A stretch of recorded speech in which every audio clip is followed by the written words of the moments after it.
I just overlook. I'm gonna make the team regardless.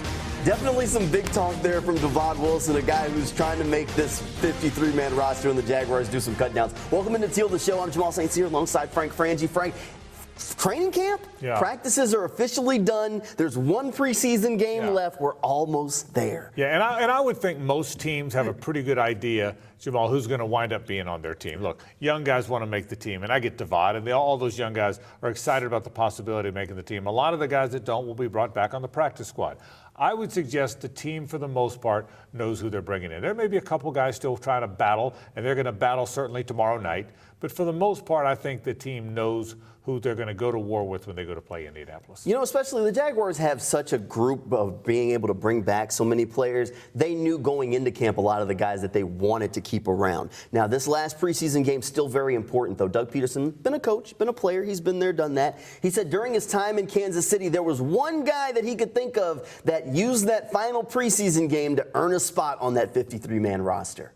Albert Wilson was his name, and ended up making our roster. And he was a special teams, a little slot receiver, special teams guy, and made our team. And eventually went on to have a really good NFL career. And just goes to show you that anything's possible with these guys if they just continue to work hard and focus on their job and get better and not worry about the length of the line that they're in, and how many guys are in front of them, because he was one of those players that really made the most of his opportunity. That just goes to show you that each one of these preseason games is valuable, and the coaches know it. Frank, do you think there are any guys on this Jaguars roster where this last preseason game could be what just kind of pushes them over the edge onto the 53? I think there's three positions of note. I really believe that, Jamal. I think there's three spots. I think that final receiver spot, I think it's Tim Jones, I think it's Harris, I think it's in play. I think they've had some guys that have really been good. So I think the final receiver spot. I think the final running back spot, whether that's Hasty, I think Dearness Johnson's on the team, whether it's Hasty, whether it's Snoop Connor, I think that's up for grabs. And then I think look at the linebacker spot, Shaq Quarterman, Ventrell Miller, Caleb Johnson. They've had some guys battling for maybe that fourth or fifth inside linebacker spot. If you ask me, those are the spots. Maybe cornerback too, but for the most part, I think you know who's going to be on the team. But there's a handful of guys that can earn their way. Remember this too, core four special teams really matter.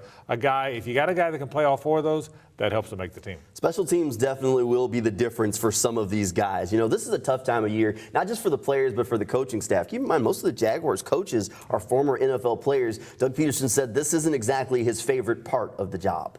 I've never really appreciated this part of it. You disrupt the lives of guys that have been busting their tail for about 6 weeks, here, plus the off season, and it's a tough time. Yeah, cut day is never exactly a celebrated day. It's those tough decisions. It's part of the NFL life, but it is definitely the end of the road for some guys and kind of puts a hurt on that dream. And you hate to see that because these guys all work so hard to get to this point. Jamal, Doug's a really good guy. I mean, he's a really good person. He knows how hard these guys are working. It's 1,000 degrees down there. Football's hard, man. It's physical, and he knows how tough it is and how hard it is. And a lot of these guys that have been grinding and grinding aren't going to be on the football team. And that means their dream, at least for today, is shattered. He understands that. All coaches who are good men, and most of them are, and Doug certainly is, they understand the difficulty of that. It makes it hard for them too. It really does. All right, some tough decisions for the Jaguars. But Doug Peterson did assure us of one player that will be on the roster. He said Trevor Lawrence's roster spot is safe. Not that any of us really had much of a doubt in that department. But we will start talking about Trevor Lawrence and the starting group that we expect to see on the field tomorrow night. We'll talk about them when Teal the Show returns.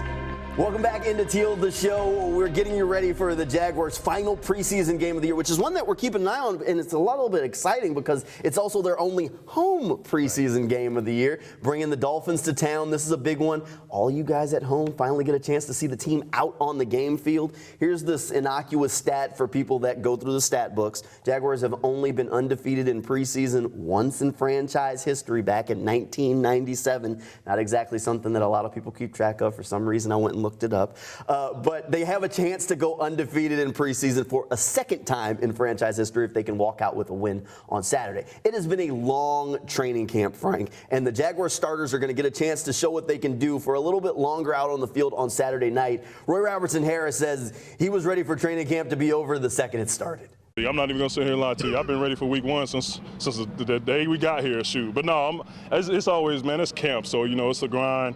You embrace the grind, you enjoy it, because one day it'll be over. So I'm enjoying it, man, just working with my brothers, man, just getting ready for a good season. Now, of course, all of the guys know the importance of training camp because they want to have a good season, and this kind of gets them ready. The Jaguars starters are going to see a little bit of more extensive playing time in this preseason game on Saturday, something that you fans at home should be very excited about. All right, Frank, let's talk offense first. Mm-hmm.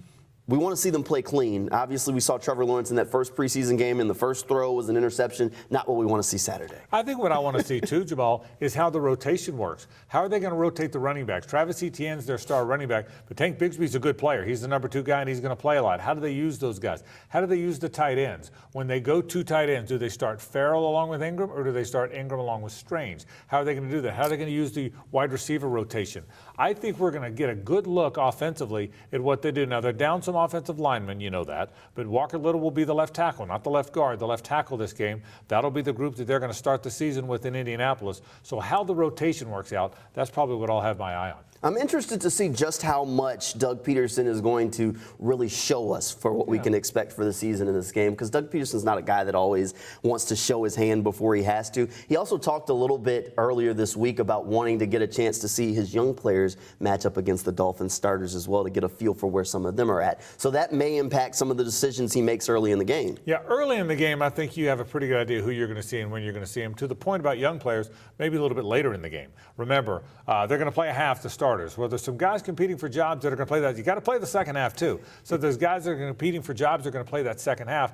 How they match up against some of those Dolphin players, I think, is very critical. All right, on the defensive side of the ball, we talk about the Jaguars' offense all the time, but this defense going into their second year with Mike Caldwell. I think we always talk about how the second-year boost for Trevor Lawrence, his second year in the offense, he could have all these weapons and things can go great. Well, this is all of these players' second year in Mike Caldwell's defense. They know their responsibilities a little bit better. They should be a little bit more comfortable with what Mike Caldwell wants them to do out on the field. We could see this defense also take a big step forward. It'll be interesting to see a few things. Number one, how do they replace Devon Hamilton? Devon will be back at some point, I think, but until he is, what do they do with that nose guard spot? I think you're going to see Ledbetter. I think you're going to see Adam Gotsis. I think you're going to see Tyler Lacey kind of mix up. So how they manage that rotation for the here and now is important. And the other thing we've been talked about forever, Jamal, pass rush. How are they going to get to the passer? I don't think you're going to see any exotic scheme stuff. You save that for the regular season. But I am interested to see how Caleb Von Chason plays and how Yasir Abdullah plays and how the starting guys play. Pass rush will always be a thing until it's not with this team, because it has to prove that it can do it. I'm glad you touched on Devon Hamilton for a second. There's still some ambiguity around when he'll be back and what the injury is. The big question mark that adds to the roster as the Jaguars get ready for these cuts is how do they handle these situations? Doug Peterson said, you know, when you have these injuries, you'd rather have them early in camp. Yeah. But since they've happened later in camp, that adds some different things for how they do the roster shuffle as they get down to 53. Yeah. Well, here's the thing with Devon. You and I don't know when he's going to be back or even what the issue is. That's not our place to know that. The team knows that. Devon knows that, and they'll let people know when it's time to do it. But my guess is the team knows whenever he's coming back, the team knows when that will be. And so I think the team can make adjustments and make decisions based on that. But the 3 guys I talked about, Jeremiah Ledbetter, Adam Gotsis, and Tyler Lacey, are good players, and they've had good camps. And they're all going to be in the mix anyway. They'll be more in the mix right now. Raymond Vahasek as well will be more in the mix right now, I would imagine, with Devon Hamilton down. But you're right. Young guys, you have to find your rotation. Tomorrow night's game will be an awful lot about that. Okay, Frank, that final preseason game of the year, this is going to be the final game in Jaguars jerseys for some of these guys. One guy that has caught the heart of Jaguars fans, Nathan Rourke, Frank. Look, it's tough for the Jaguars to make a decision here. Doug Peterson's made it perfectly clear. Yeah. He's their 3rd-string quarterback, and C.J. Beathard is the number 2. Of course, Trevor Lawrence is the number 1. What do you think Nathan Rourke's future is, and do you think it's here in Jacksonville? I don't think you can keep him. I say can. Let me rephrase that. I don't think they're going to keep him on the 53. Now, again, that's not inside information. That's me guessing. You certainly could keep him there. But my guess is he's not on the 53. My guess is also they'd love to bring him back on the practice squad if they can. I think Nathan could be a good player in the league. He's exciting for sure. He's athletic for sure. He's been fun to watch. I don't necessarily get the sense that someone's going to sign him and put them on their 53. So I think you could cut him now, bring him back to your practice squad, and he'll be there for a while. Maybe not forever, but I think for now, Nathan Rourke, and he is a fun guy to watch. There's no question. My guess is he can wind up being on your practice squad. I don't think he gets signed off it. Definitely some tough decisions there. I know Jaguars fans you get your heart set on some of these guys throughout preseason. Some of these young players, you see them for the first time and you envision future star. Well, some of them can stay here in Jacksonville, and some of them are auditioning for the other 31 teams around the NFL. We'll see where the dominoes start to land. Again, that last preseason game of the year set for Saturday night, and then roster cuts right around the corner. So we'll be keeping an eye on how things shake out. Again, that game set for Saturday night at 7 o'clock. Thank you at home for tuning in. Frank, thanks for being here. Good night, and go Jags.